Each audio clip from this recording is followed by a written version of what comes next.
welcome to Thomas Turner Fishing Antiques.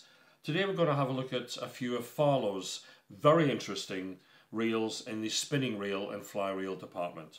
We're going to focus on two, but just before we do, they produced a vast range of reels, but more importantly, they produced some very interesting and quirky reels.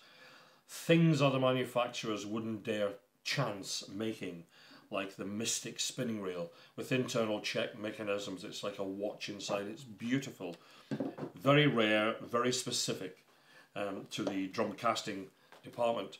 These pillared ball bearing reels are fabulous for the time, from the 1930s. So the Farlow's reel collector, if you want to specialise in Farlow's particularly, he's got a lot to go at.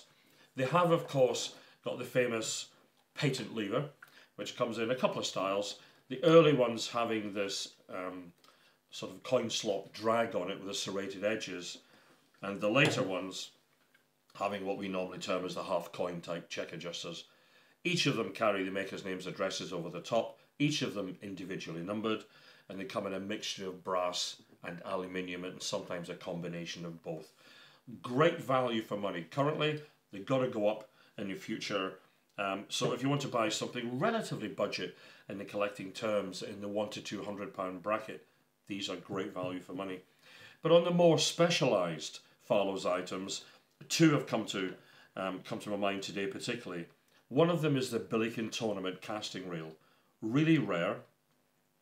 They were made a number of years, and they made a number of sizes from 2.5 inch up to just over 3 inches. There are many styles of these, but the main thing about the Pelican is this air paddle at the back here, which is meant, the design of it is meant to stop overruns on the rod. These were designed to be fished on top of the rod on the American short casting style 6.5 foot, 7 foot rods for tournament use, and they would be anywhere from the 40 yard to the over 70 yard tournament competitions. Great piece of kit. There are many different designs with brass faceplates, with knurled edges, with one fan, with two fans, with enclosed end plates on them, with ventilations. So they're constantly trying to modify and improve on the initial design. Value-wise for these have remained fairly high for most of the time I've been collecting. 35 years ago, this would have been £500 or £600. They're still up in the £1,500 to £2,500 regular, depending on the style. This particular one comes with its original box with the Farlow's Ivorine label inside, which is lovely, and it features in the Farlow 175 anniversary book. So that's quite nice. It's in the book. Again, on the oddball Farlow reels, this I absolutely love. When I was collecting fixed bill reels many years ago, it took me forever to get one of these, probably something like 20 years. Really rare things. This is the Turntable Reel, which again sits on top of the rod. The idea being, if the rod comes out in front of here, you press the lever and the reel locks itself round for winding in.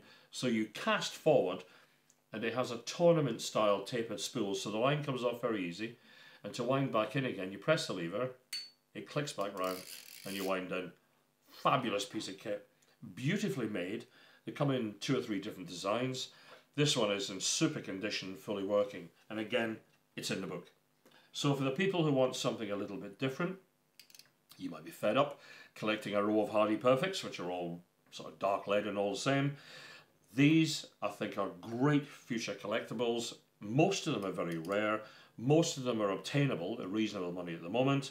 Check out our website. They're all listed on there at the moment. If this video you're watching is a little age to it, then they may have sold.